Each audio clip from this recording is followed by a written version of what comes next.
Buenos días, jóvenes. Vamos a continuar con el tema que empezamos a ver el día lunes, que son las propiedades del texto. El lunes solo revisamos la cohesión, que bueno, como recordarán, es esa propiedad que permite la unión de las oraciones dentro de un texto. Ahora bien, vamos a continuar con la siguiente propiedad. Y me refiero a la coherencia. Esta es entendida como esa propiedad que permite identificar la unidad temática y comunicativa que expresa el escrito o bien un mensaje oral. Acuérdense que, bueno, con texto también estamos hablando de mensajes orales. De esta manera, bueno, pues va a ser posible establecer que aquello que se lee o bien se escucha va a formar parte de un todo. Tiene sentido, tiene contenido y no solo son ideas o frases así como que aisladas, que no presentan relación alguna. Y bueno, para que haya coherencia en un texto es muy necesario que exista un tema en general, que normalmente este es el asunto del cual se hace referencia. También, bueno, la coherencia o esta propiedad va a requerir de que el desarrollo de una estrategia enunciativa. ¿A qué me refiero con esto? ¿Qué quiere decir esto? Bueno, pues que antes de escribir o bien antes de hablar, lo primero que tienes que hacer es precisamente organizar tu pensamiento en función de lo que quieres expresar. El día lunes yo te ponía un ejemplo de a quien no le ha pasado que cuando queremos contar una experiencia, pues precisamente nos pasa eso, ¿no? Que empezamos en el punto A y en lo que llegamos al final de la historia contamos otras cosas o cambiamos el camino. A eso me refiero. Tienes que organizar siempre tu pensamiento para que se logre el objetivo de lo que quieras expresar o bien contar. Tengo aquí un ejemplo. Dice, vivo en un pueblo. El pueblo pertenece a la Comunidad Autónoma de Extremadura. En España hay 17 comunidades y 2 ciudades autónomas. Hay varios autobuses que unen el pueblo con la capital. Toda la vida he vivido aquí. Ese es pretende ser un texto, es un fragmento, pero ahí no, si te das cuenta, no, o sea, ni existe, ni hay una unión entre las oraciones, ni siquiera está claro el objetivo de qué me quieres decir o qué quiere contar.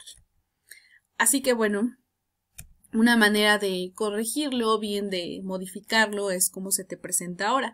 Desde que nací vivo en un pueblo que pertenece a la Comunidad Autónoma de Extremadura, una de las 17 comunidades autónomas que hay en España.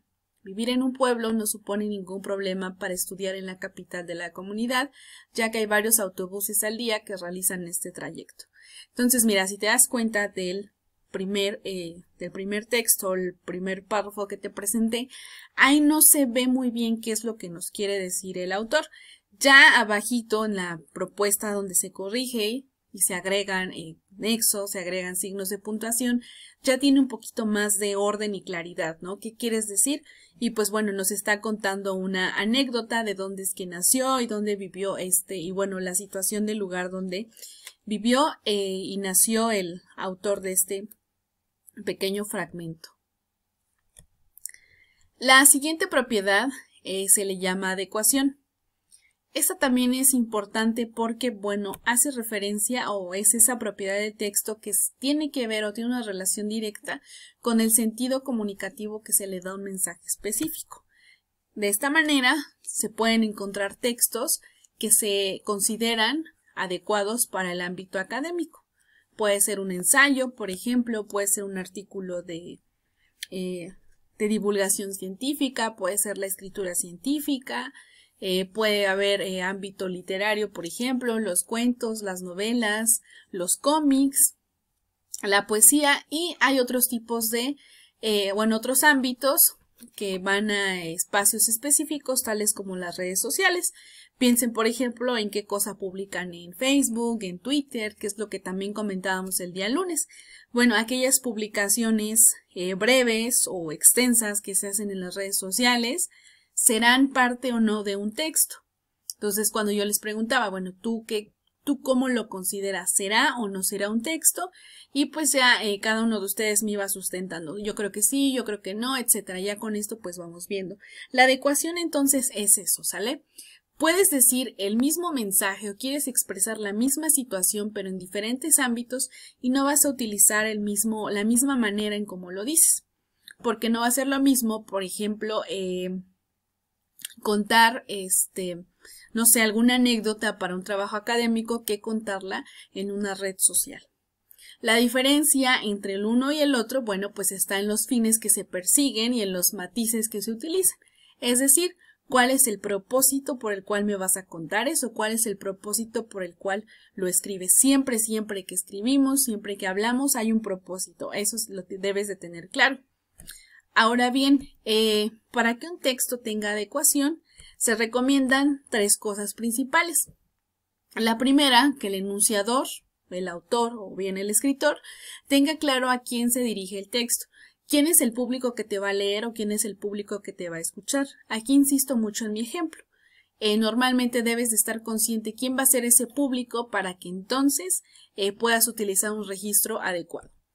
El segundo requisito es que definas el propósito del mensaje que se quiere producir. ¿Para qué? O sea, ¿para qué me lo dices? ¿Para qué me lo escribes? Pero sobre todo, ¿qué quieres producir en mí una vez que yo te escuche, una vez que te lea? ¿Qué quieres hacer? Que yo esté informado, me quieres convencer de algo, me quieres contar algo, me quieres exponer algo. Eso lo debes de definir tú una vez que escribas. Y finalmente, y no menos importante, que debes utilizar el registro apropiado al contexto en el que se produce el mensaje. O sea, no, si es una cuestión académica, pues no vas a utilizar pues algunas palabras, ¿no? Por ejemplo, quizá un sobre, sale, cuestiones así, ¿sale? Si es un registro, si vamos a trabajar en ámbito académico, pues vas a utilizar un registro un poquito más formal. Al caso contrario, que si es una publicación en Facebook, ¿no? Hablamos de una denuncia, una cuestión así. Si yo te pido que escribas una noticia con eso, pues tu registro va a ser con base en cómo o qué es lo que te estoy pidiendo para ese trabajo. Entonces, acuérdate de estas 3 cosas, a quién te diriges, cuál es el propósito que quieres lograr y finalmente, bueno, qué registro vas a utilizar, qué palabras y asegurarte que también tu registro no sea muy difícil de comprender por tu público, ¿sale? Hay un ejemplo aquí de una carta y dice Ciudad de México, 18 de marzo de 2011. Querida tía, recibe desde esta calurosa ciudad mis muestras de cariño.